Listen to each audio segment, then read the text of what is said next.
Temptation is so interesting because you don't want to give in to temptation, but it's like, it's there. And a lot of times we put ourselves in the position to be tempted. And like I was saying in my last audio message that time doesn't heal or hurt or whatever. Temptation is interesting because you can genuinely just remove yourself from the temptation.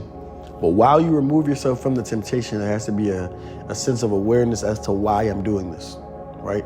If you're gonna go on semen retention, you can't just always be thinking, don't have sex, don't have sex. You can't be actively thinking about not having sex. You need to be actively thinking about, okay, why am I on semen retention? Okay, I'm on semen retention for this reason, to cut the lust out of my life, right? That's why I'm on semen retention right now. I want to genuinely cut the lust out of my life because it's at an all-time high. So in that attempt to cut the lust out of my life, I need to realize in what situations does that lust arise? In what situations is it easiest for the lust to take over? In what situations am I able to easily just shut the lust down? And then what I realize is it's hard to not be lustful when I'm filled with the lust right now, or filled with these lustful feelings. And it's hard not to give into those emotions when you're in a physical place where lust can be high. I'm going to parties, I'm walking around on campus, I'm with people that have high lust, and I'm vibrating now on the frequency of lust, which is very low, right? Not something I want to be vibrating on, not something that I feel like is me, but I'm vibrating on that frequency, so nothing I think, feel, or do can be anything other than what I am. But what I also realize with that is that the lust comes from subconscious thinking. And so the only reason to change your subconscious thought is to consciously change your paradigm.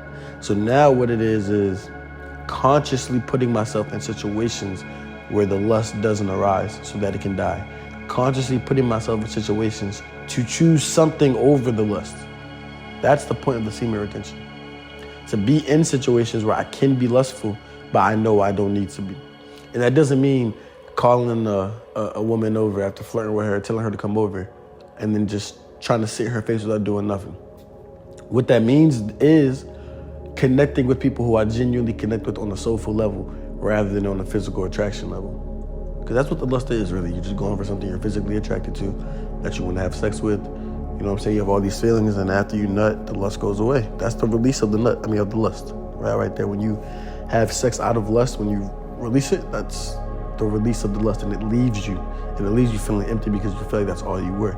But with love, if you were to be intimate with somebody in love and a connection without the sex, even with the sex, once you release that love, since as humans we are love, when you release that love, you're not leaving it out of your body 100%. You're just giving a piece of it away. And that piece of it that goes to the woman is a connected piece. But with lust, it's not that at all. And lust tears you down. Lust can kill you. Like, not even on a exaggerated scale. Lust is something that can kill you. Lust is something that can take over. Lust is not something that lust is not something that you want. Like, lust is not something but you can choose to avoid the temptation. I can choose to say, all right, at this party, this is gonna happen. I'm not gonna go to this party. And that doesn't mean I'm not gonna go to this party and then come home and shitball.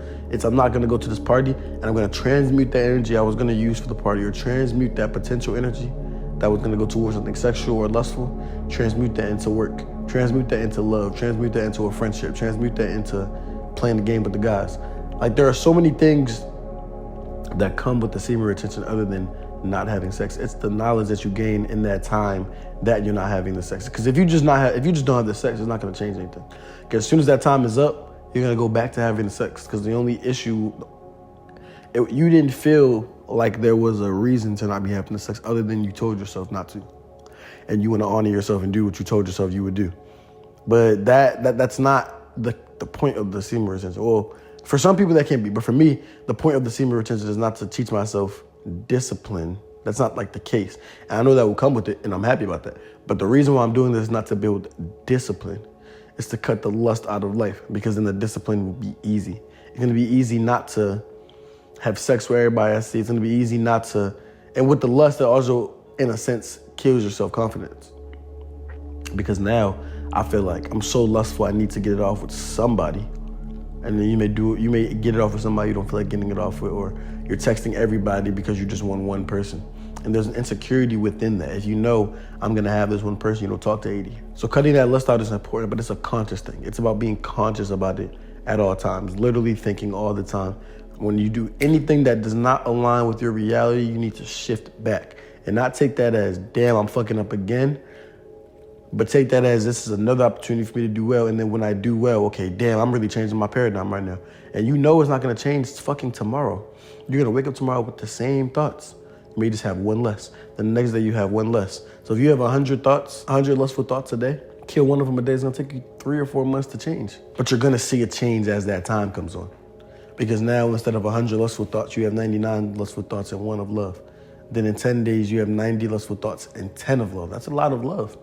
Then the less lust you get, the easier it'll get to start replacing the lust with love, because you'll become more acclimated to what love is.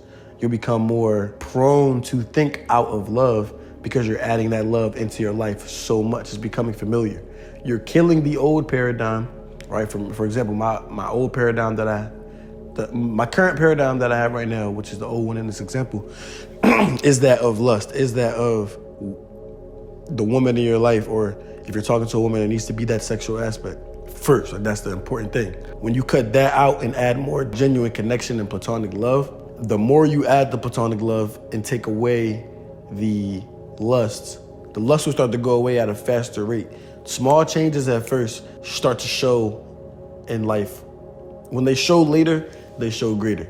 My mom was telling me about how with locks, they grow a lot. Like, your locks will at first be growing a lot, and then in that middle stage from like 5 to like 10 months, they'll look like they're barely growing.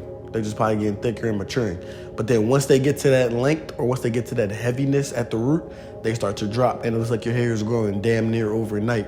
It's like in a week, your hair looked like it grew like 3 inches. And I didn't understand why that was.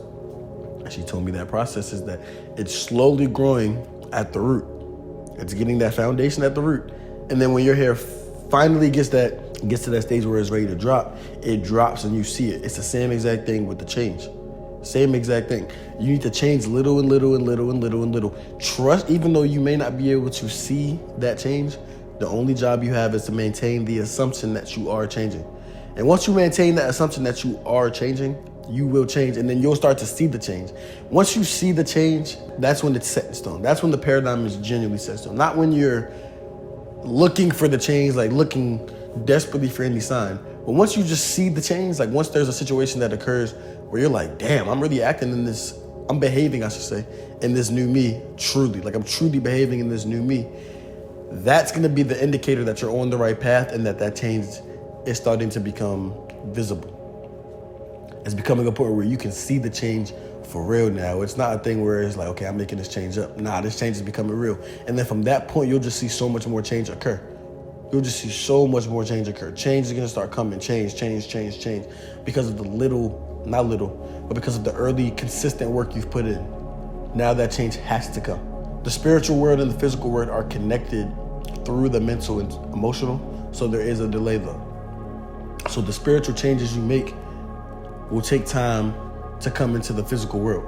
So you may make a spiritual change today and consistently be making it every day for a week, but that spiritual change has to seep down into the mental, then to the subconscious, then to the emotional, then to the physical.